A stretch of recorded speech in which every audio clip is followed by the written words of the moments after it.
So in today's episode, we brought back the brilliant inventor and engineer behind the Hydreva structured water units, Ralph Suddath. And this time we talk a little bit about water, but ultimately he has taken his 30 years plus of water research as well as research into stem cells, and he has built these amazing technologies from his company Quantum MedTech. And so he's created things like the quantum energy wellness bed, the Cognyva Brain machine, and the Hydra Sauna, using this specific patented hydroxy vapor that he's created. And these are like next level healing machines. I mean, these are just amazing. And we've actually brought some of these in and created our own clinic here, it's going to be part of our private member association called Still Point Quantum Wellness. And so we wanted to bring them on to really go through the different machines and the different technology and what has sort of brought about this 30 years of research that he's done in water and stem cell research, and how this has been put into this technology to assist people in ultimately raising cell voltage and stimulating the body to start to be able to turn on their natural healing ability and heal and prevent illness. And so he designed these machines essentially to raise cell voltage, and they are based on this 0 point antenna technology, which creates this beneficial field that you're basically being immersed in. And it's all tied back to nature's principles.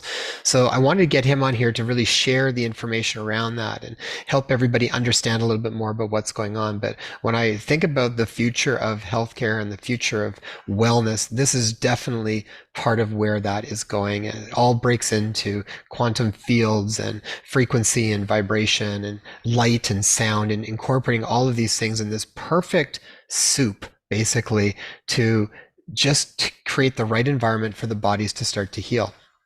So he's going to have a fascinating conversation around all of that. Ralph has had such a vast array of experiences, and he's worked with some of the upper echelon of scientists that have helped sort of help him understand even what he's been creating and what he's seeing working.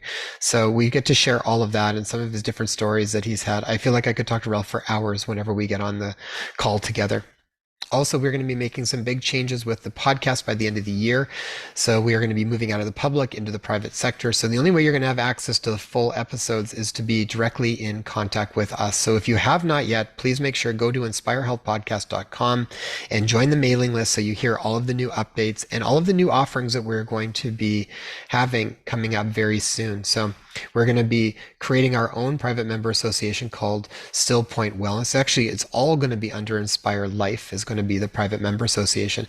Still Point Quantum Wellness Center will be one of those offerings. So people will be able to actually come and work directly with us, incorporating some of this different technology as well as time-tested traditional therapies and wisdom and exercises that we incorporate ourselves, including stillness and meditation and fascial work and stretching and all of these different types of things that really help to essentially raise cell voltage and get the body to start to take care of itself. So if you're interested in any of that, make sure to check the mailing list so you hear more about those offerings as they're going to be coming up.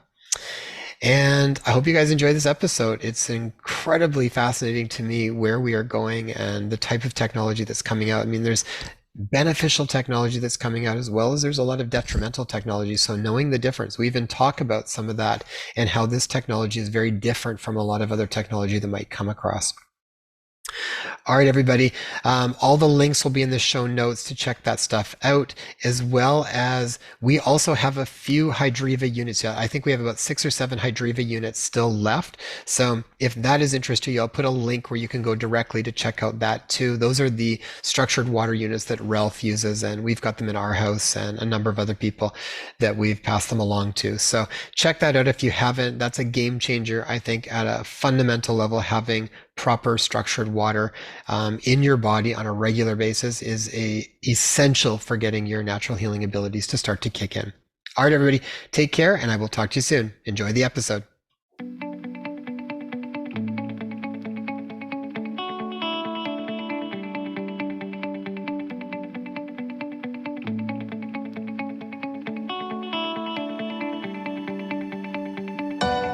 Welcome back to the Inspire Health podcast, everybody. It's a real pleasure to actually have Ralph Suddath back on the show again with us. So if you didn't catch, I think it was episodes 204 and 205, I'll put those in the show notes.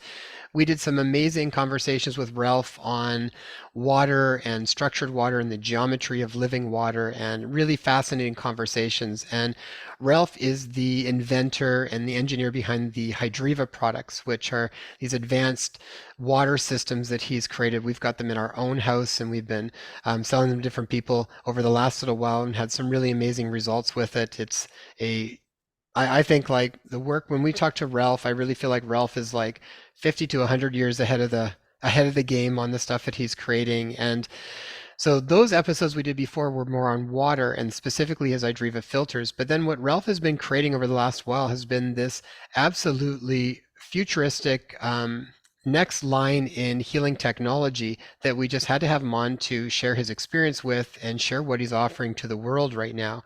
So these are all based around raising cell voltage and getting people back to a place where they can actually start to turn on their natural healing capacity. And we've been incorporating this machines for the last little while, and we wanted to bring Ralph on to share all of this with all of you. So Ralph, welcome back to the show. Oh, yeah, I'm glad to be here. I just arrived in Colorado, and I set up my whole retreat. I have all the spa equipment that you possess. So I'm looking forward to starting my retreat tomorrow. And I have all my vitamins and minerals behind me, and my water system. And over there is my sauna, Hydra Sauna, and my brain machine is over here. So yeah, I'm looking forward to raising my voltage.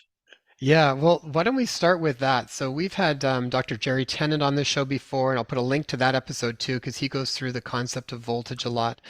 And then it was just so serendipitous because even when I came across your work and started to look into it, and then I found out that you've known Dr. Jerry Tennant for a long time, and you guys would often have conversations around this. So maybe for the audience that's not familiar with it, what do we mean by cell voltage? What do we mean by raising our voltage? Why are we low voltage in the first place? Let's have a conversation a little bit around just voltage and how the technology that you've created assists with improvement in cell voltage. Okay, I have to go back to the early 2000s when I began experimenting with Tesla machines, Tesla coils. And these Tesla coils, depending on the size Tesla coil we used, I mean, I built up to 1,000,000 volt Tesla coils, but the 250,000 volt Tesla coils and the 50,000 volt Tesla coils, what you do is when you turn those on, they produce this electrical field. And this field, is pretty, it's pretty strong. It goes out several feet, and it also sends out electrical frequencies, and so it can be disruptive to your electrical systems in the house. And so anyway, so basically you're generating this field, and so when you go inside this field, your body immediately was excited. All your cells were moving, and dumping waste, and everything was just excited inside the body. This is what I was able to measure using a Tesla coils and getting inside of it of that field. But what I also saw it was just too strong. It was too strong. Now, what I mean by strong is it was just too fast. It was like trying to go 1,000 miles an hour around the track. It's like it's just too fast. Yeah, you can do it, but is it really a good idea? And as far as the body and the way the body works and functions, and if you really want to work with the body intelligence, you don't want to go that fast. Yeah, it has its benefits, and there was a lot of technologies sold around that electrical Tesla energy. There's a number of companies that are still selling devices around that technology. But what I discovered was the body worked on subtle energy. I didn't need this giant Tesla coil to excite the cells. And again, it's just like, and a lot of technologies are out there, these pulsed EMF, all these electromagnetic, electrical devices, so-called healing devices. It's like trying to jumpstart the heart with a car battery. It's too much, right? And so what I really discovered was that the body runs on like a 0 point energy, but it's a field energy. Interestingly enough. Again, I've said this several times in talks where I say we're like fish unaware of the ocean. we're swimming in this sea of energy, and we don't fully understand. I mean, we don't know 1% of what's really going on, as much as our scientists would probably want to argue with me on that. But I'm smart enough to know that we don't know very much about the real workings and the inner workings of nature. But one of the things I did discover was that these patterns exist in nature that attract energy and create a field. And it's that field where everything operates. It's that field that where everything turns on. It's like we say, where's the energy coming from? What do you mean? You're in a sea of energy, right? And so the geometry or the antennas are basically kind of storing that energy and creating this field from the existing ether that around itself, right? So in this organized energy field, cells operate. And you say, well, where were you getting this information? Well, I first got this right back beginning again. I was not the smartest guy in the room for a long time. I was hanging out with guys, but I was just willing to try anything. I didn't know limits, right? So I would just experiment and try things. Lots of failures, but there was one time where I generated this. I found these patterns in nature. I multiplied them by 3, 6, and 9. I created this energy plate, and I made it for water. I was just energizing water, and then my doctor friends, I passed them out to everybody. Let everybody try them. And my doctor friends said, "Hey, well, let's try it on cells for stem cells." And we did, and we saw a 40% increase in their activity.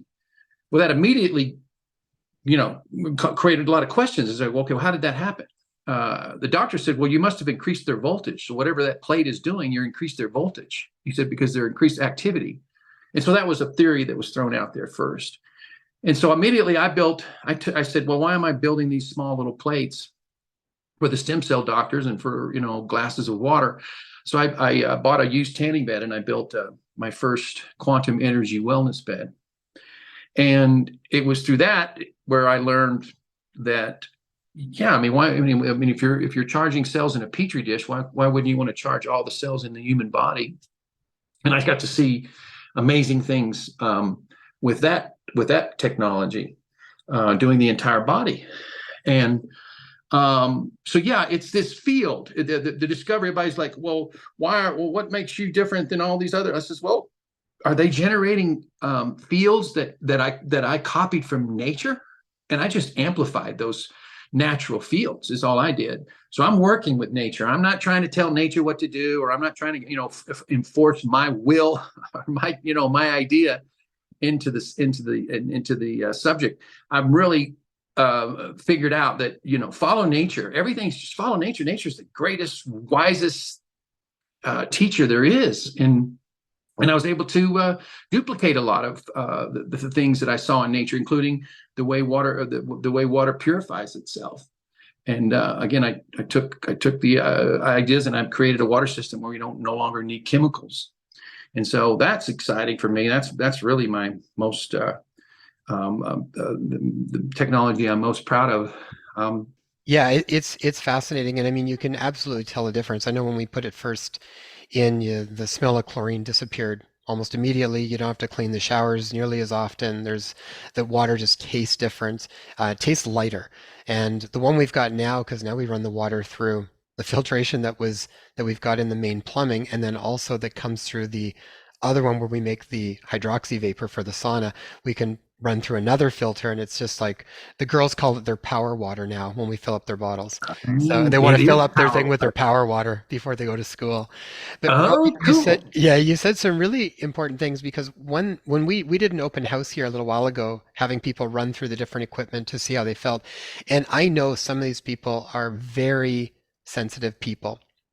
And so I was curious to see how they were going to feel, because some of the feedback from other people when I was sharing this was like, well, you got to be careful because people are super sensitive to electromagnetic frequencies, and when they see things that have lights and stuff like this, they just assume that it's going to be invasive and sort of, like you said, almost imposing someone else's will on the person, which I do think a lot of other technology is, because I don't think they tie things back to nature's principles. And the one person in particular that I know is quite sensitive, we had him on the in the Cogniva, and he was like, man, I could have stayed there all day. He loved it. It just felt really gentle. And people talking about even feeling like being back in the womb on the quantum energy wellness bed, and not invasive in any way.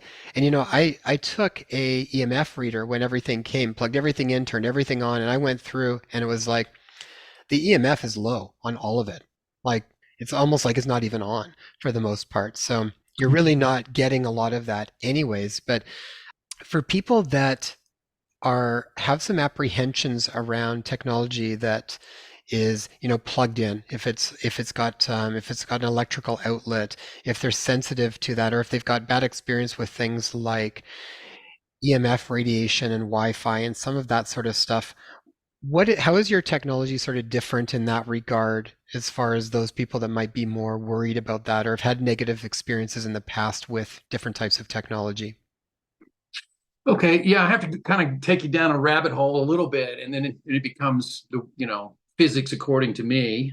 But my 30 years experience, I think I've earned my a right to my opinion. Energy is okay. We don't see, our eyes are just we're very limited. Okay, even with our instruments, we're very limited. But what really energy is patterns. Energy is patterns. And the problem is when it's coming off of the walls or it's coming out of machines or that's an unnatural. It's the field that's more damaging than anything. It's these unnatural energetic fields. These, right? Okay, that's why they call them EMS, right? Electromagnetic fields. Well, the key word there is field. Forget about the electrical. It's the field. Now, say what's in that field? What's in that field is something completely unnatural to the human body. Now, what's happening is the human body is learning how to having to adapt to all of this. I mean, the body is just like all living organisms on this planet. We're having to adapt to the whatever pollution that we're being exposed to. The electromagnetic pollution, chemical pollution, or, whatever pollution. Right? We're having to adapt. And so, but it's disruptive, right? It's disruptive because it's unnatural. And so this is what I had to learn.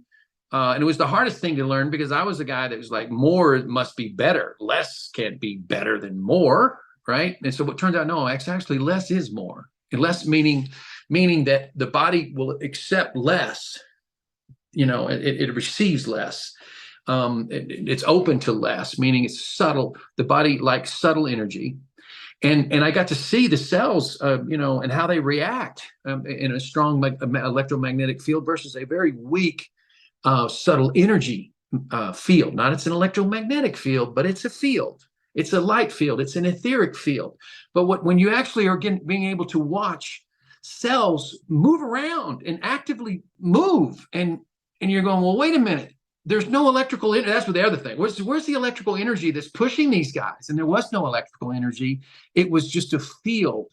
It was a field of energy, which is in the ether that we swim in. That I created a field. And then that's the part where, and Jerry, and I hope he writes this book, but he's kind of come full circle, just like we all have in this science, is that it's the etheric fields that are the power source behind everything. It's like healing is voltage. Well, that voltage piece is very important to understand that, because this is the reality that we're going to have to come to at one point.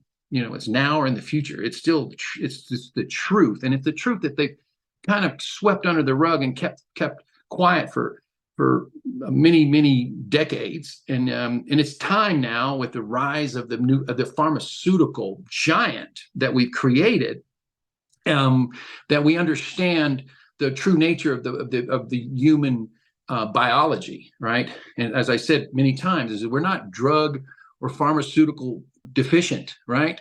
We're nutrient deficient, but we're not pharmaceutical deficient.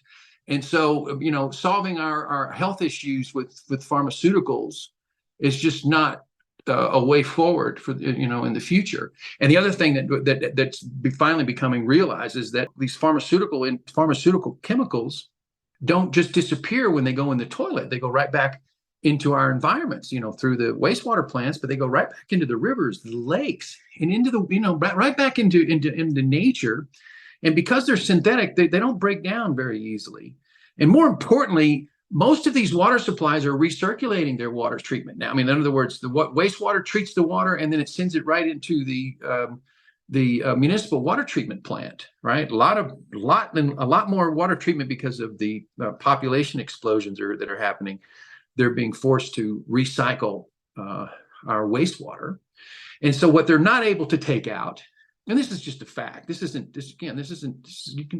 you can fact check me on this, but they're not able to take out the chemical memory of all of these hormone drugs. The biggest issue is that the chemical memory is still in the water. So all the drugs that women take for contraception, all the drugs that we're taking for depression, all the drugs that we're taking for pain, all of those chemicals are being recycled back into our drinking water. And there's no way to take that stuff out. And we can see it under the microscope. I don't know why the scientists won't look into this further and seeing the chemical memory. Dr. Emoto of Japan was considered not real science, but that his discovery of seeing water under the microscope, that the geometry really didn't have a lot of meaning. Meanwhile, what do you mean it didn't have meaning? Natural water had these beautiful crystals. Unnatural water there was no crystal, there was no geometry. It was completely void of order, right? And so it made sense, again, to common sense people, that geometry played a very vital role in looking at the health of the water. And what I saw is that water, the reason why we're putting all these chemicals in water is because water is in itself in a disease state, right? It's in a disease state. And so what do you do when you're diseased, right? Well, you take antibiotics, right? Well, that's what we're giving water. That's what chlorine is an antibiotic. And so we're constantly, fighting this, this problem, incorrectly, I might add, by contributing to this even a more lower vibration, and not dealing with the real problem is that the fact that the water is in a low vibrational state is the reason why it is in a disease state. And so figuring out that water just needs to be we just need to raise the vibration of water. And then we pipe that water into everybody's home. So we're not piping water that's in a disease state with the antibiotics, chlorine, also, traveling with the water. And so it's just complete ignorance, really, the way we've chosen to treat, the way we treat our water, right? After over 100 years, I think we should have come up with a better solution. I hope that in my lifetime that we figure out that by energizing the water, we raise the vibration where disease can't live. If water is in a disease state, yeah, we have to put chlorine in it because that's all we know to do. But what if we figured out, well, we have just got to raise the vibration of water, and then the water's no longer in a disease state, so there's no need for chlorine. There's no need for antibiotics, right? And so, yeah, that's the biggest challenge. I feel like the fact that we're pumping diseased water into every home, and this is just accepted as just the way things are. I just refuse to believe that this is the way it's going to continue to be. With the advancements that I made, I figured out how to make water where no disease can live. And so if we can continue furthering that discovery, that we can see a different human population. Can you imagine piping energized water into every home where no disease can live and people are drinking it, they're washing with it, they're cooking with it? It stands to reason that we would improve the human condition very, very quickly, very rapidly. Well, and it's like you're saying, it's like even when people are drinking that water on a regular basis, they're still suffering from an aspect of dehydration. It's like you're not going to get the type of water that you need in your own biowaters, that you need in your intra and extracellular fluid. That needs to be a highly structured water. So when we're even drinking this water on a regular basis, this dead water, even if you're drinking your 8 glasses a day, you're still probably dehydrated in many ways from a cellular perspective on it. Okay, well, you talked about that was a question we talked about right off before we went on air, but you were telling me about what's the difference between my water and these other hydrogen products that are out there, right? Hydrogen rich water products that are out there. And we're all kind of in the same game. We're trying to create a better water than what what we've been given. And so all the products that that are using different energy devices or whatever structuring devices certainly make a better, more available hydrogen-rich water. The difference in my case is that I went down the rabbit hole of following nature. I just said, look, I got to, everything that I did, I looked at with the way nature, and then I verified it under the froze the water and looked at it under the microscope to see if the geometry was there. And so what I found out was I said, wait a minute, you guys, everybody's doing everything correctly except for the beginning part where you have to create mature water. And what is mature water? Immature water has little to no geometry. When water goes through nature, that it starts picking up geometry through the sounds in nature and through the vortexes and all the action that happens, you create a mature water. And so most people are starting out with immature water, whether it be just filtered RO water or distilled water or whatever water source that people are using. That's why I always recommend the best water source you can get is natural spring water, because that's mature. That's mature water. So you're always starting off with something mature. And so I have to explain all that to people. It's like, yeah, your water system. And so what my systems do is they put information and the vortex and geometry, beautiful crystals. I had to create a water that mimic nature. And I was pretty successful. And so that's the difference between my systems and others. Ralph, why does geometry matter so much when it comes to water? I know from my experience and learning about it, the idea was that when you think of like crystals, right? It's like the structure makes a big difference. The structure actually depicts what is going to be able to be, how the function of that structure is going to be used then. I mean, this is actually a core principle in osteopathy. We say structure governs function. And when I came across more of the work with structured water, it made a lot more sense and even a broader perspective. And the idea from my understanding was that you could take, it's like take like coal or take a diamond. It's like they're both made from carbon, but one has a very different structure than the other one, or flint and quartz, and you can't do the same thing with flint as you can with quartz. Quartz can actually house mass amounts of information because of its specific crystalline structure. And so from your perspective in working with water, why does the geometry, what is special about having this geometry within water and having this type of structuring process? What does it do? Well, geometry is really cool. This is the thing that I wish the teachers would have taught me in school, because I quit school in the 10th grade. If he was like, oh, you must be a doctor. I was like, no, actually, I quit school in the 10th grade.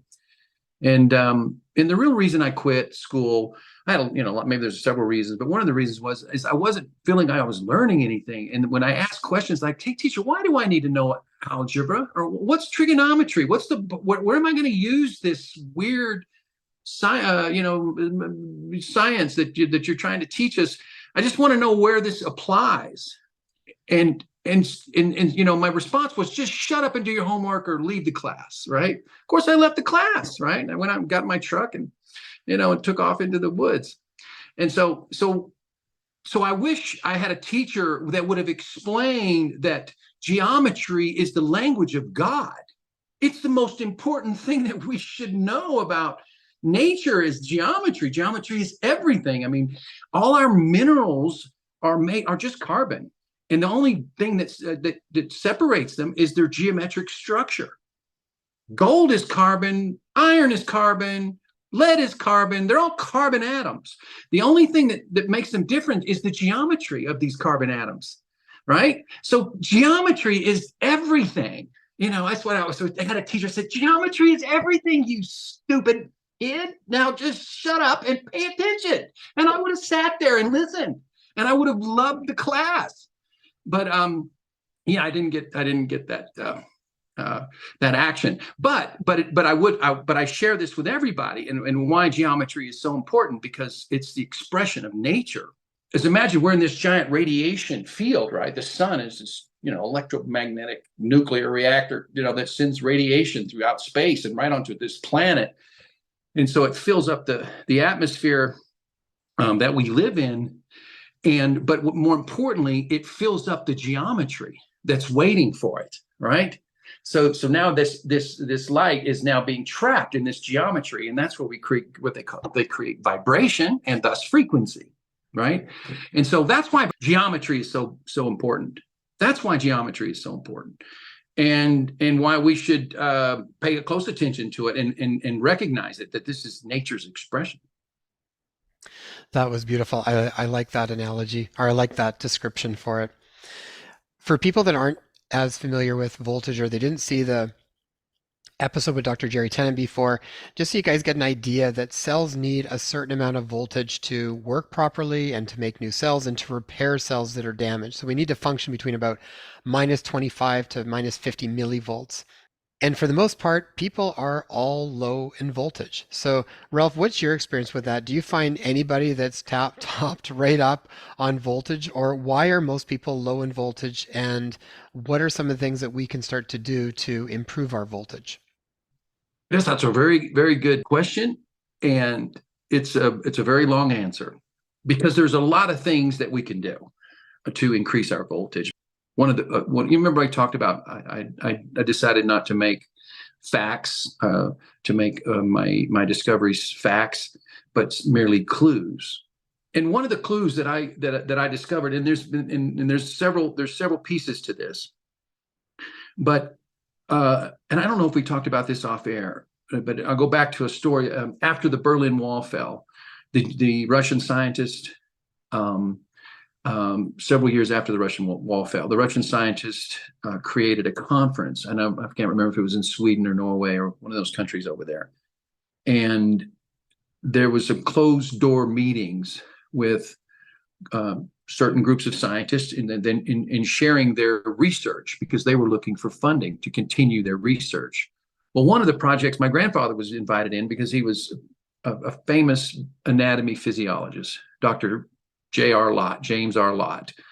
Okay. And he was one of just several other scientists that were invited into looking at this thing. And what they did was they had these vacuum tubes, and they had these prisoners that they paid their families, and they put these prisoners in these vacuum tubes, and they basically killed them in the vacuum.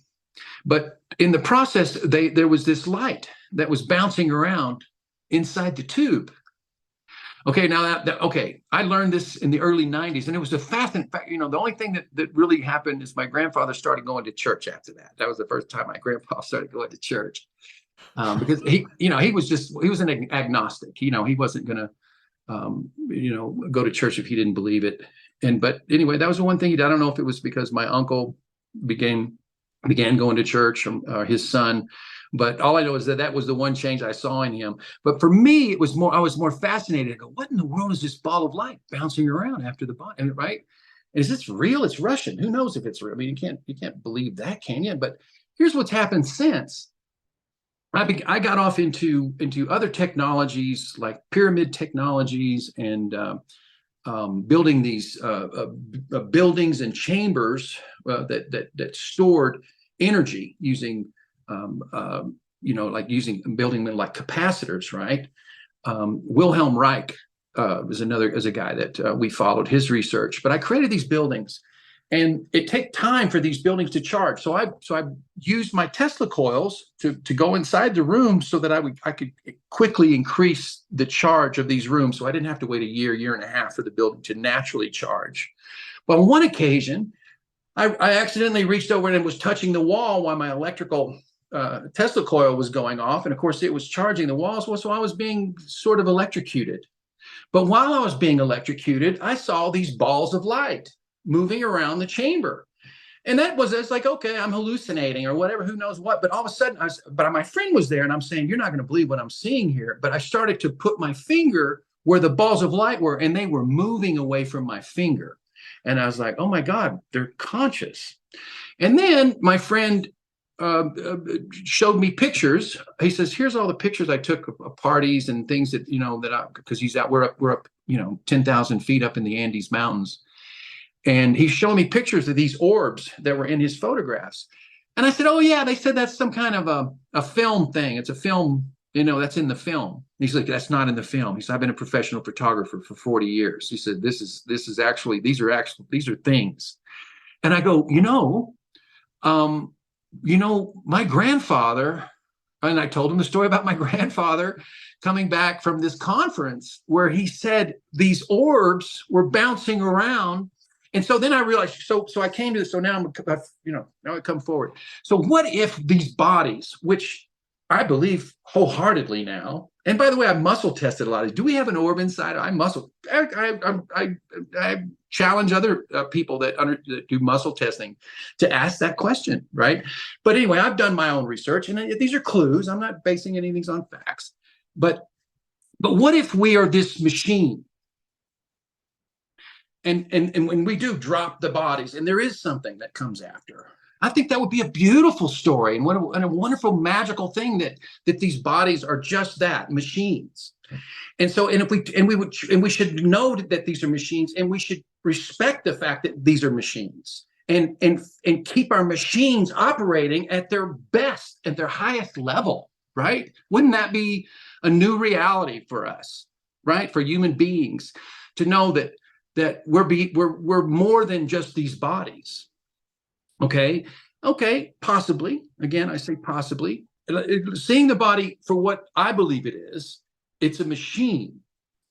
And again, there's some stuff biblically that there's a lot of science that could back up the reality that these bodies are just vessels. But if we understood that, if we were taught that as children, even then, now, and this is why we have to respect the vessel. They're just saying, I think in the Bible they talked about the body as a temple. Okay, well, a temple means it's a house. Okay, well, who's in the house? Who's inside the house, right? If it's the body's a temple, okay, it's not a being. It didn't say the body's a being. The body's a temple. Okay, so if the body's a temple, it's like then it should be the best temple you could make. At least we should all know what it feels like to be this incredible high vibrational being. And again, this is what Jesus and Buddha and Krishna and all the great masters tried to show us, and not just show us, they showed us by example, right? And so we all have this, and they said we all can have this ability. And then so now if we're going to talk about how do we get that ability, well, first of all, you got to treat the body like a machine, and your organs are systems within the body that have certain functions. The liver is a chemical factory, for example. It produces all the chemicals the body needs, right? But it also it captures a lot of the chemicals and the poisons that we are not able to process because they're unnatural, right? They're synthetics and artificial ingredients that the body can't break down. So when the body can't break them down, it stores them. And a lot of times they'll end up in our liver. And what that causes is low-grade inflammation. And you can feel if you have heat right there where your liver is. And most people have a low-grade temperature right there. And that's because the body has trapped these toxins. Well, the liver is the brain of the body. And so what affects the liver affects the brain. And the same with the kidneys. Now, what does a kidney do? The kidneys, very important organs. The kidney and the heart are sister organs. So what affects the kidney affects the heart. But so what you want to do is you want to get your organ systems. These are electrical functioning organs. You want to do liver cleanses. Unfortunately, we live in a toxic, unnatural world. It is what it is. This is the world we created. This is what we're living in. And so you have to do liver flushes now to maintain a proper, healthy liver function. And there's kidney flushes as well. You can read about that. There's certain ways to do that. So kidney, colon, liver, and skin, the largest organ in the body. Skin brushing, right? Can you imagine all the pollutants that we attract and then our skin attracts? and the fact that the toxins that are in our body are trying to escape, and a lot of times through our skin, or they'll get slowed down and stop. And this is where I believe that a lot of skin cancers are really coming from, is the toxins underneath the skin. And when the sun hits those toxins, it creates these abnormal cells. Because I lived in Southeast Asia, I mean, in Thailand and places like that. It's like they didn't have skin cancer there, but they had natural diets. There was no skin cancer, and they were out in the sun all day, every day. There was no skin cancer, not one case. And I saw only the skin cancer was happening in these industrialized worlds. And so I was convinced it's coming through our skin. It was just toxins that are, because their body, it is an eliminative organ, the skin, right? So toxins are trying to make their way out any way possible through the, through one or the whatever the few eliminative organ systems we have. And so the importance is, again, seeing the body as what it is, this incredible machine, this organic machine, and we treat it like that. Well, that's okay. What's it mostly made up? 70% water.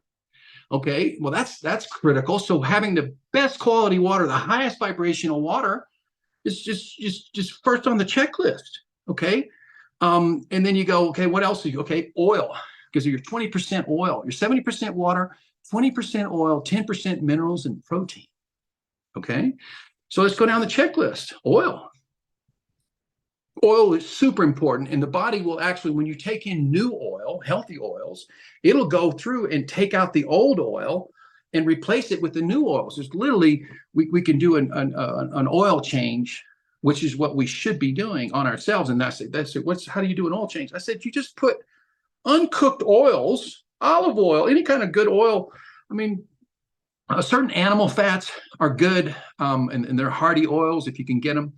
But there's a number of oils that we can take that the body needs, because our brain needs oil to function. I mean, it's a critical material for the human biological functions, right? Good oils, fish oils are good sources if they're not contaminated. And so if we're made of 70% water, 20% oil, 10% mineral and proteins. Okay, minerals, let's talk about. The cheapest source of minerals is found in the sea solids. And I'm not talking about the salt that we buy in the health food stores. Those are washed salts. Those salts have been washed. Most of the minerals have been stripped away from those salts, even though they're healthy. And there's the pink salt's got a few minerals, and some of the other volcanic salts have some minerals. I've seen them. They're all good tasting salts, but the real true nature, the importance of mineral salts, it has to be the complete orchestra, which is the 92 plus trace minerals that glom onto the salt crystal. Okay, that's a magical process unto itself. That how do all these minerals magically glom on to a salt crystal? Sodium chloride, just glom onto it, right? And so that's the best salt. And you can get, I mean, in the international market, it's $5 for a 50-pound bag. The expensive side of this is the shipping cost of shipping these bags around the world. But it's a solution to our agricultural problems, because we're fighting the diseases in agriculture, which we created the chemical industry the same way we did the pharmaceutical industry. Is we depleted all the nutrients from the soil, which created all these symptoms for the humans, but at the same time, it also created the symptoms in the agricultural community, the disease state of our food. Because of the lack of nutrients, the lack of trace minerals that were in the soil. We depleted them all, and we didn't put them back. We went to this NPK method, which is like a 5-mineral solution the world food producers went to. We talked about that. So why are these minerals so important? Because each one of these minerals has its own identity. Their color frequencies. They all have magical colors. The only mineral that's different among these minerals is gold, and it produces a rainbow of colors. That's why gold's really valuable as a catalyst. It's the king of chemistry and king mineral in chemistry, because it produces a rainbow of colors. And so so trace minerals are also electrical, right? You see, there's an electrical component to that. And getting our body electric up. Okay, so that's what getting rid of the waste, increasing the vibration through water and fresh oil, if you will, and then of course healthy thoughts, high vibrational thoughts, negative thoughts, low vibration, depression, low vibration, all those things bring your voltage down. So yeah, there's a way to, and then guess what? There's no better drug than to feel this amazing feeling of what human beings were meant to feel and be. It's this incredible, anyway, it's incredible when you can get all the toxins out of you and get all the fresh water and oil in you, and you feel light as air. It's an amazing experience, and I recommend everyone look into the possibilities of becoming a superhuman. It's not as hard as people think. Well, it's really when you break it back down. I mean, this ties to like naturopathic principles too. So much of it is just fundamentals that have gone so outside of what is related to what they should be in the natural world. We look at our water and it's not like what we were designed to have, drinking from mountain streams and moving water that was very highly structured. Now it all sits in tanks for a long period of time. So we have this incredible access to it, which is wonderful, but it's creating all of its other problems. And then, like you said, because now that's not healthy, it creates another industry to then have to deal with the unhealthy water where we put chlorine in it. Same thing with foods. You destroy the soil, and then you can't, these plants are unhealthy, so then you have to do all these other things to try to keep them living, where if you can just get this back to fixing those fundamentals, get healthy soil, get healthy structured water, it's like you're doing big pieces of the job if you can just start going there. After we talked to you last time, we actually looked on the island, on Vancouver Island here, and we actually found a source of unwashed sea salt that they take right here from the Pacific off Oh, the island. cool. And so we actually got a big bag of that to come here that we're taking now. That's our salt. And we want to figure out how to even combine that with humic acid in the right ranges and do that for the agriculture too. So because we use seaweed now on the garden, but I want to start to incorporate with the sea solids and humic acid and really start to see if we can supercharge our garden even more, even though I think it's done awesome so far. But yeah, I mean, really, really important fundamentals, and they're not so difficult. And then a lot of times, if you've really gone far out of bounds for a bit, then you do have to do these cleanups. We live in this world that's not optimal, so we do have to do cleansing on all of our systems. The skin is probably one of those ones that, we were taught the body's pretty happy to push stuff out to the skin. So if you've got any of the other emunctories that are clogged up, whether your liver or your gut or your kidneys or your lungs, it all starts to push out to the skin. So skin's usually it's the biggest organ of elimination, but it's often secondary to all these other things that are causing the troubles in the first place. But And no maintenance goes into our skin. I mean, how many people right. do you know that skin brush on a regular basis? I don't. I can say one in a million. Very few people even are aware that we need to skin brush to maintain a healthy skin. Well, we'll come to this in a sec, but when I've been using the Hydra Sauna, and then when I run the hydroxy vapor for about 20 minutes or 30 minutes, even sometimes after, I can actually like any little like bumps or net like small little papules or anything like that on the skin, they are actually starting to almost brush off just from after doing the vapor. Um, like it's actually a prime time to even skin brush after you're done that. I want to step out and actually skin brush after I've come out of the sauna from the hydroxy vapor. That's the next thing I'm going to experiment with because I've noticed that just any little like accumulation of epidermis, like it naturally starts to almost come off after I'm done the hydroxy vapor. Yeah, well, you only had a few sessions. Wait till you've gone through 30 or 40 sessions. I mean, you're going to have brand new skin. I love that. And Yeah. what I loved about it is it got rid of aging spots. It does stuff you can't even believe. You'll see. It's really cool what it does to the skin over time. Yeah, I mean, I'm really excited for ourselves to just go through all of it. So let's jump into some of the different technology then that you've created, and we can talk a little bit more about it and what's kind of gone into it to create the field. And I love that you talk about the field because from my experience with it, it feels very different than other types of technologies that I've used, that I feel like I'm being a little bit more bombarded. It feels like you're being held in this really beautiful field that's just this optimal environment to be sitting in. I think of it like sitting in a power spot in nature, where you just want to sit there Yeah. and bask in it. That's, or how I would think of it from, when I hear it from like biogeometry, it's like you're being exposed to these extremely beneficial wavelengths of energy that is just hospitable for the body. So why don't we start with the quantum energy wellness bed? Yeah, I started manufacturing. I told you that came from my research with stem cells um, more than 20 years ago when I was first getting involved, developing my water systems and trying to make super water. And the doctors got me to look into seeing how I might affect the cells. Instead of charging water, I could actually charge cells. Well, that led to the quantum energy wellness bed, and then I incorporated sound because I knew the importance of sound and of course heat, to just get the body moving, get everything moving, and then what I saw was it just started increasing the human voltage, and I'm like, okay, this is a little human battery charger. And anyway, for 4 years, I've hundreds and hundreds of beds, not one return, and they're not cheap. So I'm very knock on wood, because they work. I mean, things that work, the news travels fast, right? And things that don't work, news travels faster, right? It's like so. Right now, the testimonials are amazing.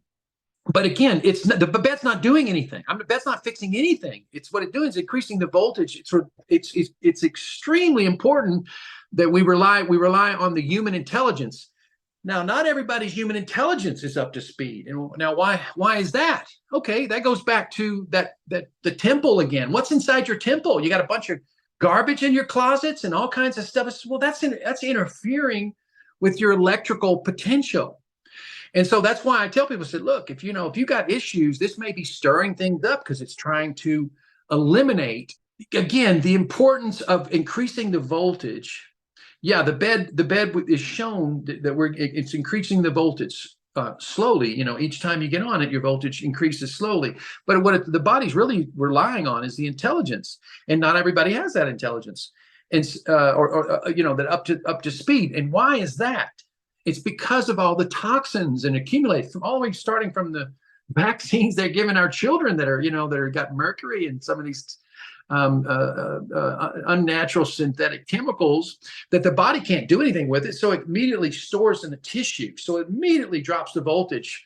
Now, not to say that vaccines aren't important. I'm not an anti-vaxxer. I'm just saying that these chemicals that we're putting into the body right when they're born, they're just not just eliminated. That's not something that we can just forego and say, oh, well, the body gets rid of it. No, it doesn't. If it's unnatural, it's synthetic, it actually has to be stored it'll store itself in the fat tissue or whatever. And then all of a sudden that affects the voltage. And so all over time, this accumulates. And so now the body has to deal with this incredible imbalance right off the gate. That takes a toll. And it takes time to eliminate all of these toxins and to get your voltage if you're really trying to get your voltage at its peak. Yeah, it takes several cleanses, several detox cleanses in order to eliminate the majority of your toxins that you've accumulated in your lifetime, right? And so, yeah, that's what the bed is basically helping to do. Is it's helping to restore the voltage naturally as possible, right? It works with the body. And again, I didn't design this bed to be a cure of any kind. What I designed this bed to do is to keep our voltage up so that we don't get the diseases that are common with low voltage. Cancer is a low voltage disease. All these neurological diseases, low voltage. Alzheimer's, dementia, low voltage. The body is a machine. Again, if you see the body as what it is, it's a biological machine, and it runs on light, which converts to electrochemistry. And where do we get our light from? We get our light from the sun. We get our light from our foods mostly. Okay, we used to get light from our water, but our water supplies have been stripped of all their natural light force, just because of the way we treat water, right?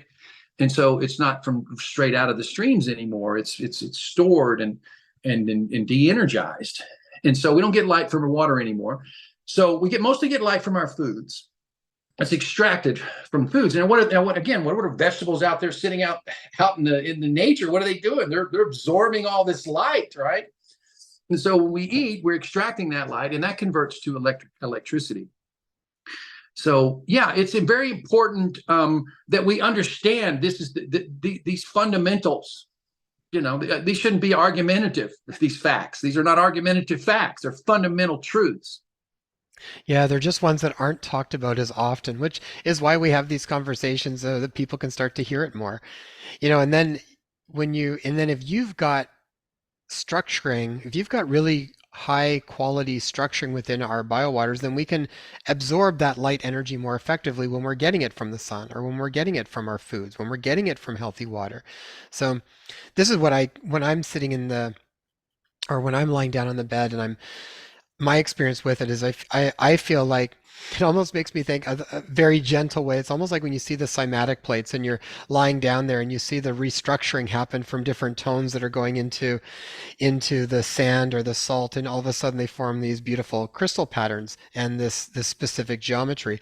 I almost feel like on a very gentle way my body is just restructuring by lying in that field. Yeah, that's a really cool thing that they discovered with the sand, right? Creating using sound to create this geometry. I actually did that just to say, man, is that real? It's real. It's Yeah, real. we made one with my father-in-law too to play with it as well. Right? It was so good. I did that when I was a young man. I was so excited. I mean, it just let me know we live in a magical world, and that's the unfortunate side is I think the kids growing up today, they're pushed right up into this this artificial world that we created, and it's so distracting, and they've kind of gotten away from the true nature of the way things, the magical creatures that we are, and the true nature of things, because now we're looking at our phones, and all this electronic gadgetry is now consumed. Our brains are consumed with that. And so we've gotten away from some of the other cool things, like nature is really cool and has a lot to teach us. And so, yeah, I just saw that the importance of developing technology that worked with the human body. Pretty straightforward. I just, again, I try to follow nature's principles. And the bed was one of those tools, but I saw also the importance of hydration. Because imagine trying to start a battery without water, or trying to jumpstart the human body without it being hydrated. It's like trying to charge a raisin versus a grape, right? It's going to be a lot easier for me to charge a grape than it is a raisin. Okay. And so, and again, and that's another important factor is the other component that makes up the human body and the machine is our skeletal system, the what I call the bone crystal. Right.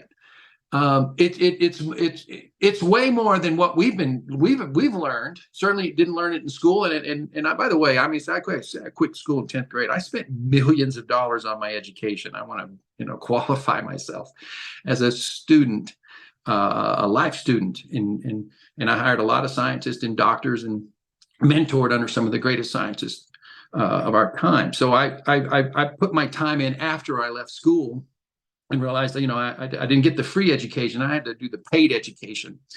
And what I learned was that the bone crystal, I call it the bone crystal, the skeletal system, was a vibratory crystal, right? And it's what supported the tissue around the bone. And as we age, we lose a percentage of our bone crystal. They call it bone density loss, okay? And that's a critical thing to know, because you have to have your bone crystal completely regenerated in order to one, slow down the aging or reverse the aging process, because it has to, it functions, when we did experiments, by the way, we did experiments on an elderly group, and where we increased bone density, using it was a machine that I developed for that, but it's basically an energy machine a field, it generates a field, and the person's getting inside the field. And what happens, we gave them silica mixed with apple cider vinegar. because the acid drives the silica into the cell better. And we rebuilt people's bone crystals. Well, what happened afterward was more amazing, is that the muscles returned from these sagging arms of these ladies, where when their bone density went down. I think they said somewhere around 50%. So they've lost 50% of their bone density, and I think they were in their late 70s, early 80s. And so they had 50% bone density loss. Well, when we started increasing their bone density 25%, their muscle tissue began developing. So that's fascinating. So it showed that the bone is this magical crystal that supports the tissue, right? It's almost like the seed of the avocado that supports the tissue of the avocado, right? And so it was just a big understanding is how important the bone crystal is, right? In keeping that bone crystal supported. It's a very important component to longevity and health, right? Because why? It's vibrational. It's a vibrational crystal. So obviously you want a crystal because that's the thing that's vibrating the most inside the body. Well, that totally changes the way we think about and prioritize different areas to work with. Like you wouldn't really think of it like that if you weren't able to even grasp the concept that the bone functions as a crystal.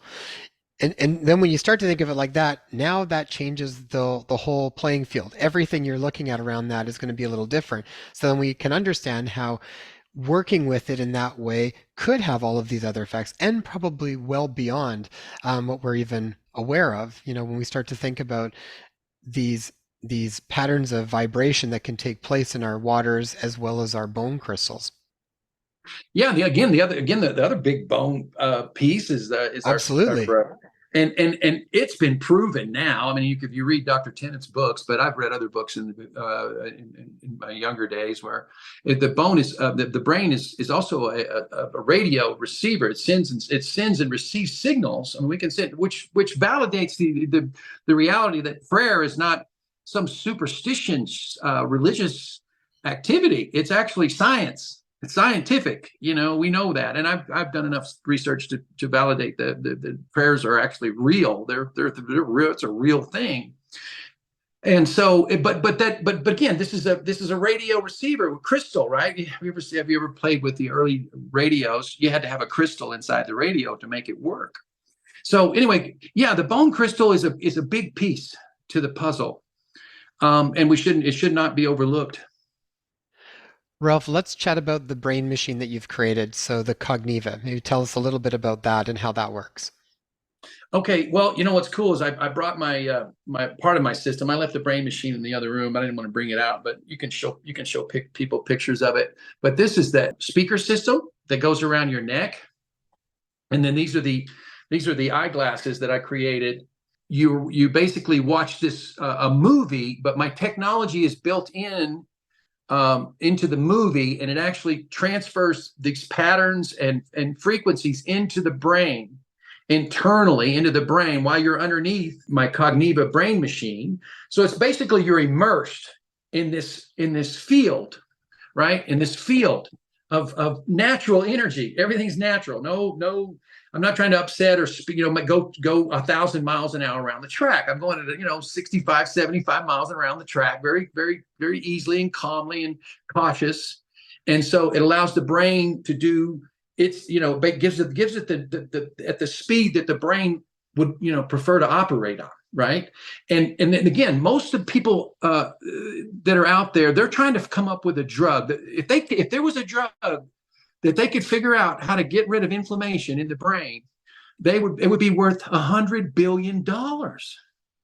I mean, that's the drug everybody's after.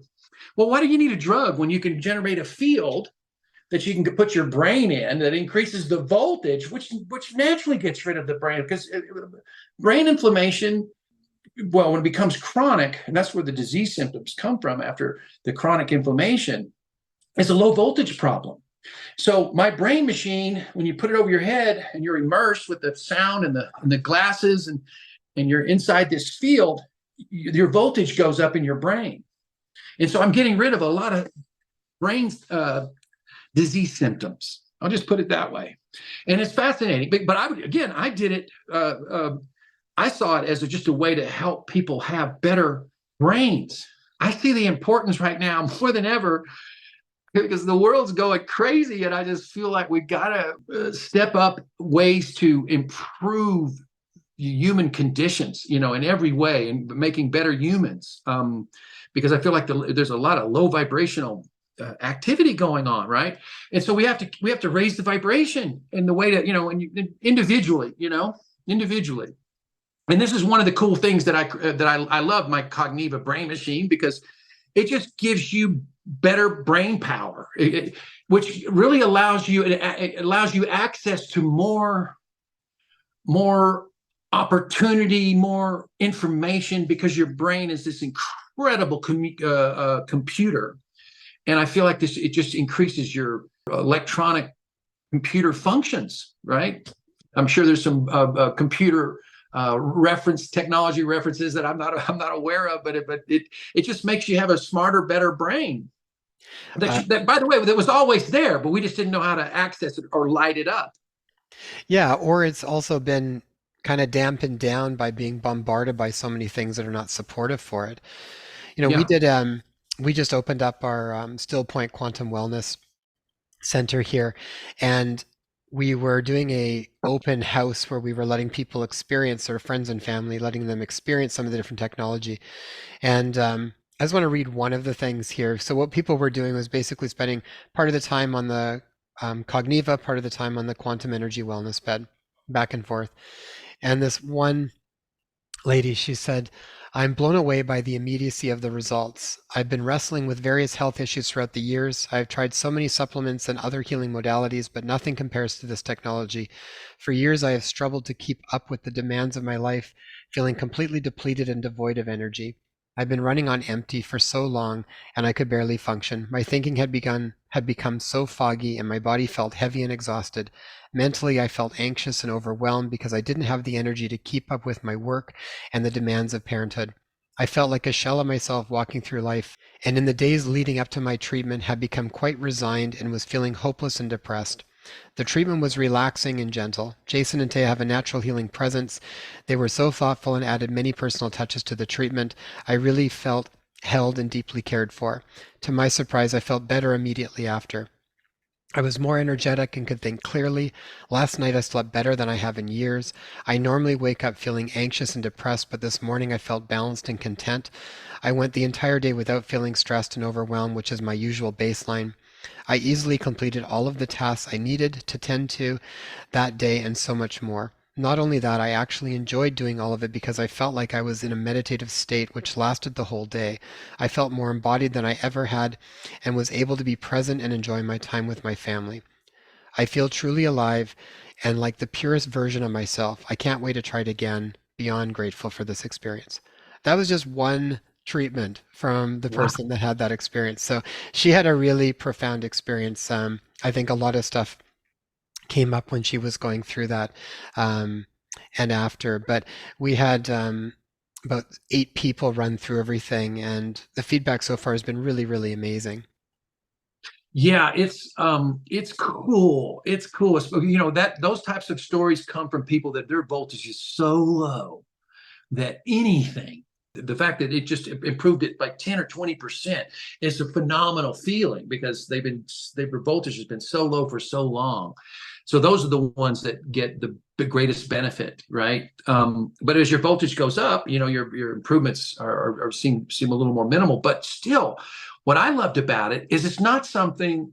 It's like filling a glass, right? Once you fill the cup, it's full. So it's almost like if you plug in your charger, you wait for it to reach 100%. At one point, the human body reaches 100% in terms of its voltage. And I've been there. And it lasted almost 2 years before I had to get back on the bed and to get my voltage back up. And I've been off the bed now about over a year and a half. So I'm fixing to go back on the bed again. So it holds, even though your vibration holds, but you can see it slowly stop, dropping a bit, but you never let it get too low anymore. Because that's where all of our problems are. So yeah, this new paradigm shift into realizing that the human body is a machine. It's a vessel, a biological vessel, and that with the, it's voltage driven, right?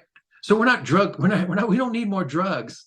What we need more is voltage, right? Human voltage, which is a very subtle thing, right? Hmm. And so yeah, I mean, I spent 30 years working all of these clues out, and I created a number of technologies specifically around hydration and increasing the voltage. Because I played around with Tesla coils. I mean, in fact, here's one of the this is one of the heads. I'll show you. This is what the head of my Tesla coil or my Tesla star that I used, right? And it was really cool in the olden days, but it taught me the importance of generating these electromagnetic fields. But by the way, I'm also studying my blood at the same time, and I saw the body just reacting so fast. And that was me going 1,000 miles an hour around the track. And I Hmm. said, oh, the body doesn't want to go 1,000 miles an hour. It wants to go 75, right? It just wants to cruise. So you got to, but the problem is most of our bodies are going 10 miles an hour. Some are limping along with 2 flat tires, and a blown head gasket, right? So, Yeah, so exactly. you got to get to where you could just cruise, right, at the speed, because the body does have a speed limit, and if and sometimes and certain drugs will take us over that speed limit, and then you got to pay the fine later, right? We all pay the Right. fine later, Well, right? and what I find too is that when people's voltage starts to go up, then you also organically start to make different choices in your life. Things that maybe appealed to you in a low voltage state don't appeal to you in the same way in a higher voltage state. You make different choices Exactly. around diet, around even boundaries around what you allow in your space, relationships. Everything kind of changes because you really are functioning from a different place than you are. You're not the same person in a high voltage state than you are in a low voltage state. And when you're talking about fields, one thing that might help people that helps me when we think about electromagnetic fields, because a lot of times people just think that's dangerous, but it's like I think of it the same as, and Lynn McTaggart's done a lot of work in looking at fields and stuff, and we've spoken with her as well. But you can have detrimental consciousness fields.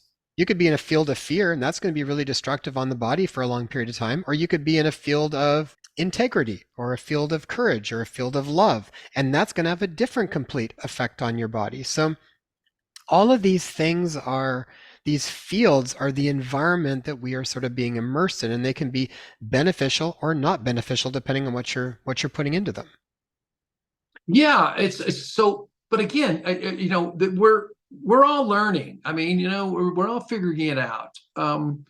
We had this industrial age, and then we had this shift to this pharmaceutical consciousness, where they actually made it where like they were going to save us from all the diseases and all the problems. And it's like, wait a minute, we're electronic beings that are self-healing. Why can't we multiply or amplify that natural gift that we've all been given, right? And so that's where, and again, it's written in the ancient textbooks. These things are written. And the other thing that, again, that's been lost, and I know we touched on it off air talking about it, but the importance of taking that one day off a week. Again, seeing the body as a machine, right? And it's like, when businesses, they try to, some businesses they open 7 days a week, but mostly they want to take off at least one day, right? I mean, even Chick-fil-A takes off, on Sunday, right? I mean, there's the companies that are smart, they take at least one day off. And if this is a machine, it needs a day off. And we don't give it that day off, which also causes problems, because what happens is the body's forced to run all the time, then it's not able to do its job efficiently. And so a lot of toxins are getting stored in the tissue because it doesn't have the ability to eliminate them, because of the low voltage that comes with the constant burning of fuel, right? And so, and by the way, this was written in a lot of our religious books, the importance, and they made it a religious thing, but it has nothing to do with religion. It has everything to do with the fact that this is a machine and it needs one day off a week. And what does that mean? How do you do that? Well, how you do that is you just don't digest food. You take the pressure off the stomach, allow the stomach, because that's the first thing that breaks down And it usually starts to break down in our late 30s and 40s, most people. And then everybody started having stomach issues. And that's where really the disease begins. It begins in the breakdown of the stomach. Some people say it begins again in the colon. No, it ends up in the colon, but it begins in the stomach, because when the stomach gets wore out, it's unable to produce the hydrochloric acid that breaks everything down, right? And so things putrefy and they get, stuck in the gut, and then the body has to deal with all. Anyway, everything breaks down, but it's a machine again. And so the way to keep your machine running optimally is on 1 day a week, you go on broth. You drink soup. You do soups or soft, where you just give your body a break 1 day a week, where you just cut out digestion. And broth is so easy; it actually works. I mean, it's psychological for some people that they have to eat something. And I tell people, listen, you know what? It's just psychological. Take a bite of an apple or bite something, and then just spit it out, because your body's just, oh, we just bit something. The signal's sent. It's like the body relaxes after that. And so you can drink soup. Now, or the other alternative is that every few months you take a couple of weeks off, where you juice fast, or you get again there somewhere. You got to have several days where you don't do any digestion. And that's the program that I usually run. The program that I usually run on. I just haven't gotten the habit of stopping on that 7th day. So I do these periodic 21-day fasts, where I just go on juice and soup for 21 days and allow my body to recover. Because I want my body to be, however long I'm going to be here, I don't know how long, but I want to feel my optimum. I don't want to feel old. I don't want to feel like I'm aging, right? And I don't so far. I know it's coming. I just turned 60. I know eventually I'm going to start feeling aging, surely. But I also know that we are genetically programmed to live to be 120 years old. So I'm literally supposed to be at the halfway mark. I'm on the 50-yard line. I should be vibrant at this. I'm literally at halfway there. And most people we're all falling apart. Most people I know are falling apart in their 50s.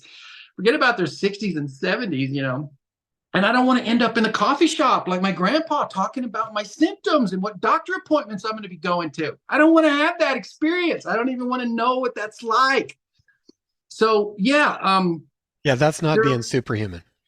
That's not being superhuman. But again, it's just being ignorant, And this is the other thing. Nobody taught this in school. I had to learn all this on my own, and this should be taught in grade school.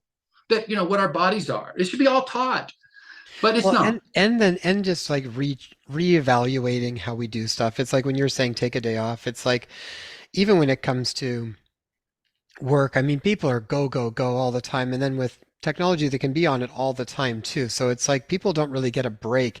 And what they don't get is that starts to then put you into sympathetic on. Now you're in kind of fight or flight all the time, which is one of the biggest things that drains your cell voltage to begin with. So you kind of get that. And then that disrupts other biorhythms like circadian rhythm in your body. So now you don't get proper rest and sleep. Like, it's one thing after another. So I find like you can dial back a lot of that stuff and then really recharge your battery. Then you'll actually choose to make different decisions anyways.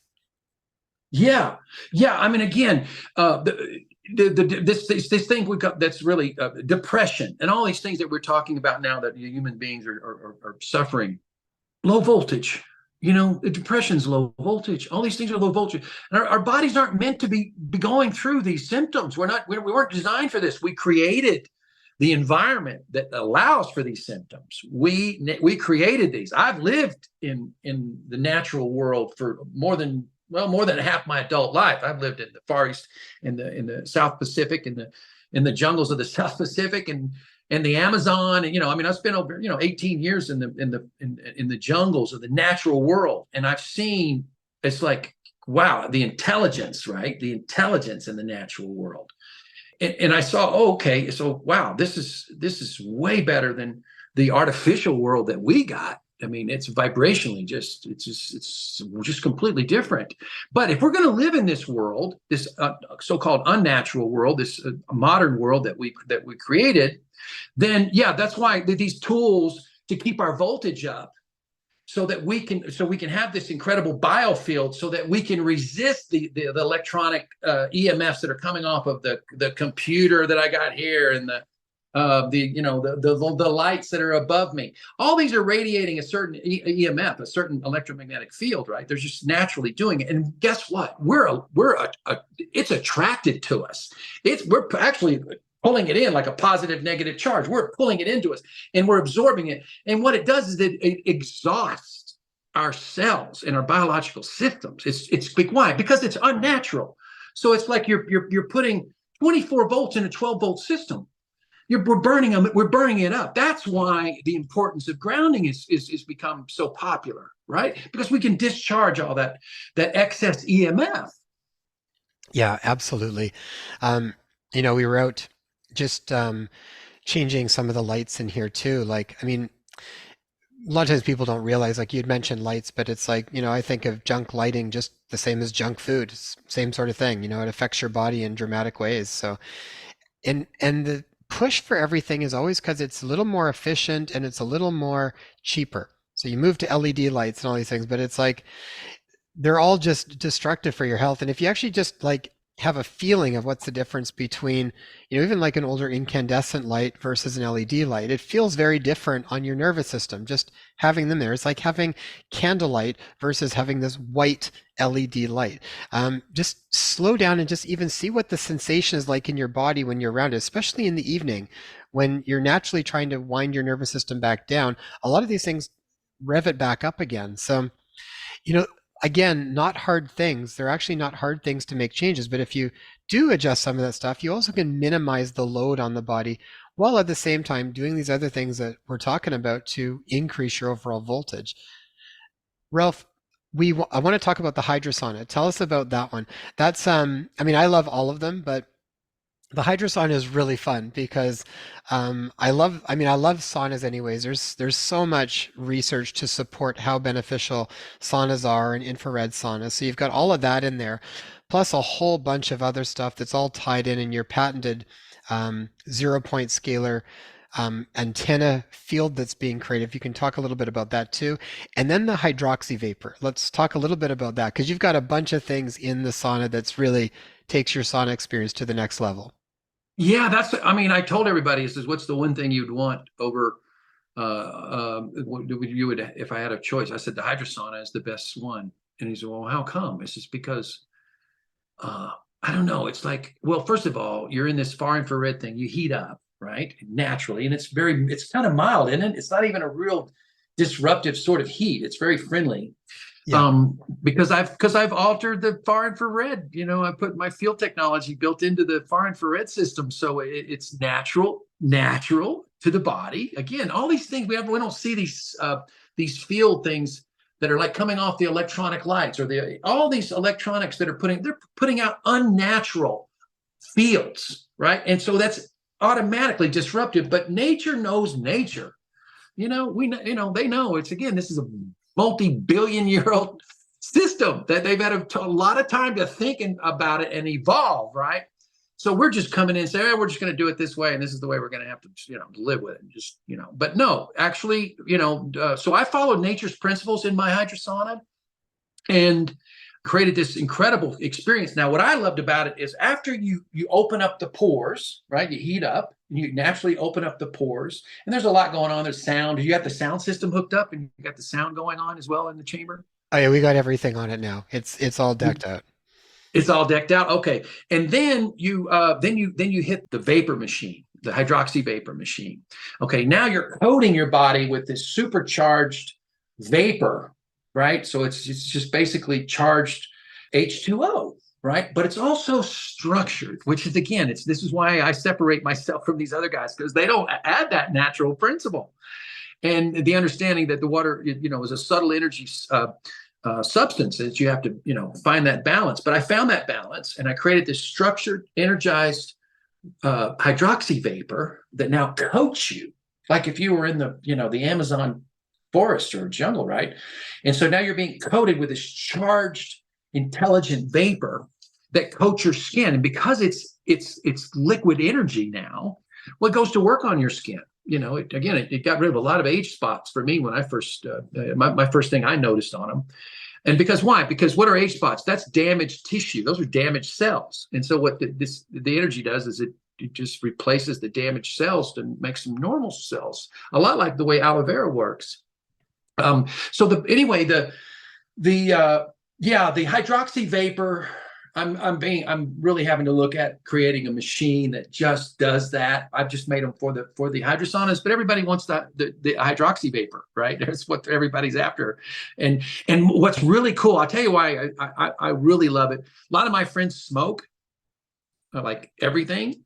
And so what happens is that's a lot of lung damage that people can't fix. Nobody can fix lung damage. There's no machine out there. There's no technology.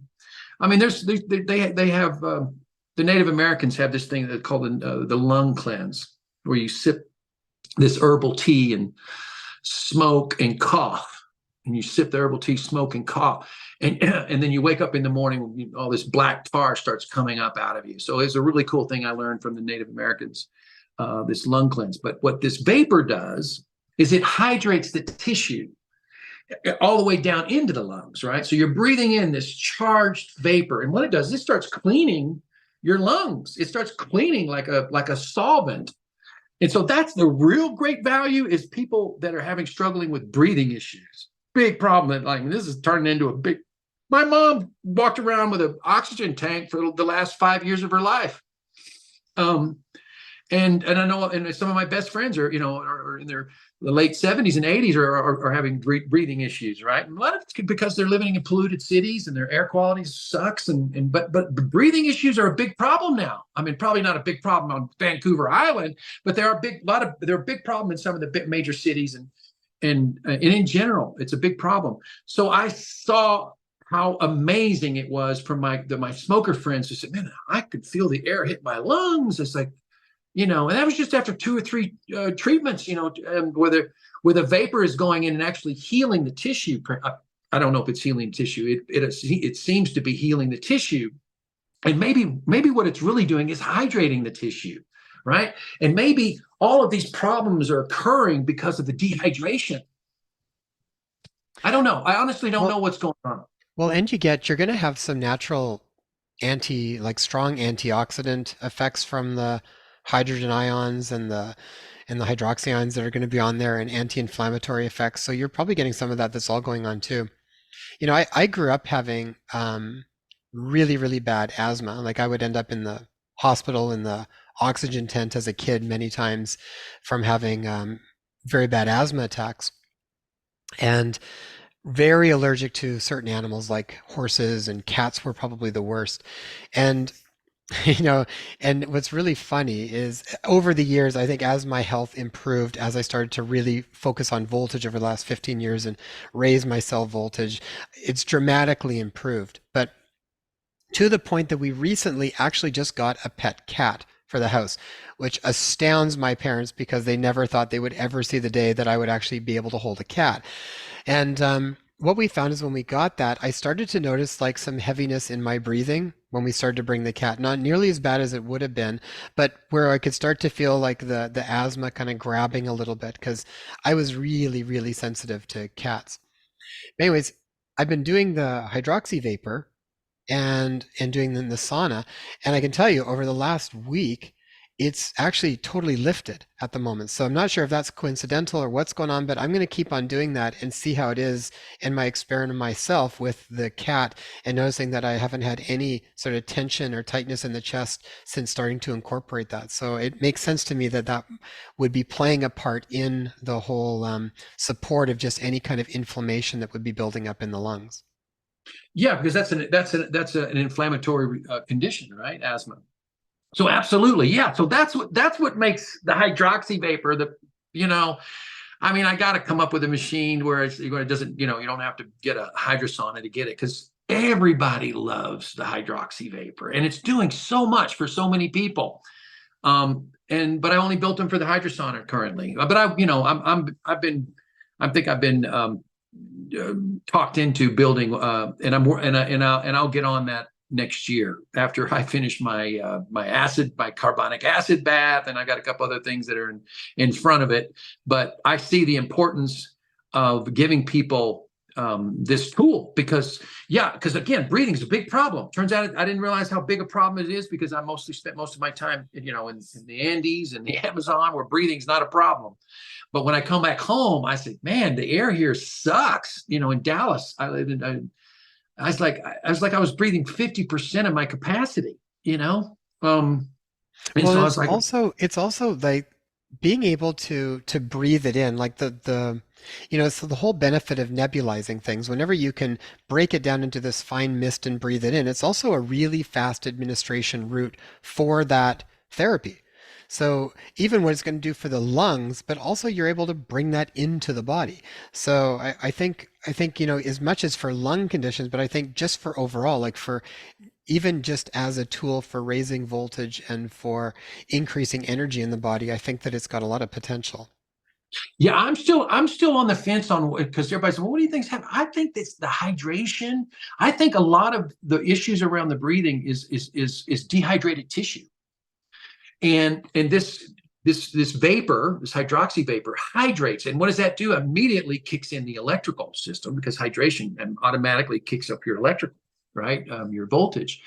And so I know that's a piece of it. I don't think there's one simple answer to any of it, but I know that's a piece. I think hydration plays a vital role in the rejuvenation of your breathing because I've seen things. I got to see things up close with, especially working with people that you could hear them breathing. You could hear the Yeah. breathing, actual breathing, and then that just disappear. And you go, wait, what just happened? It's like, did I just hydrate the tissue? What did I do? I mean, what happened? I don't know. I Hmm. mean, I have a lot of clues, but I still haven't come up with a form of good opinion that I'm satisfied with. But Well, but you know what? It works. That's yeah. the good news. It works. Well, and after speaking with you particularly over the past several months, it's really come to my awareness that the most probably number one thing people need to do is just rehydrate properly. It's almost like you don't even know what the potential is until you get that proper hydration there before you even try to, nothing wrong with remineralizing and all these different things, but it's like, or do that simultaneously. But it's like you can't just do one without getting the proper hydration going first. It's almost like we don't even know what the potential is like for somebody until that's working and really getting dialed in right from the very beginning because it's just such an underlying piece of the whole puzzle. You know how to look at it? Analogy, maybe it's an analogy. I don't know what it is. But again, when I hung out with Christopher Bird, he wrote the book The Secret Life of Plants, and he said, and he made me, the more I talked to him, I said, I'm going to write a book, Think Like a Plant, right? Because I saw that he just kept educating me about the similarities of us in the plant kingdom, and I was like, oh my God, look at all the similarities we have with the plant kingdom. And then if you say now, if you're looking at a plant, an unhealthy plant, what is the first thing you notice when you're looking at an unhealthy plant? It's dehydrated. It's like, oh, this plant needs some water. This plant's dying. First, so what do you want to do? You got to hydrate the plant. All of a sudden, the plant looks healthy. It's like, how do you hydrate the plant? That's everything about how to keep the plant healthy is how to hydrate it, right? It's not a big nutrient issue. It's a hydration issue, right? And so if you think like a plant, it's all about hydration, but we haven't learned and understood. Again, H2O was a mystery to science for over 100 years. And they called it H2O because they didn't know what else to call it. My grandfather told me that. He said they didn't know what else to call it. It's a mysterious substance. We know it's got H2O in it. That's so but we're also talking about molecules that are thousands of times smaller than a pinhead. How the hell are we going to know what's going on, really? You know, Yeah. the only Well, way we can really see, the only way I could see. I mean, I've had all them.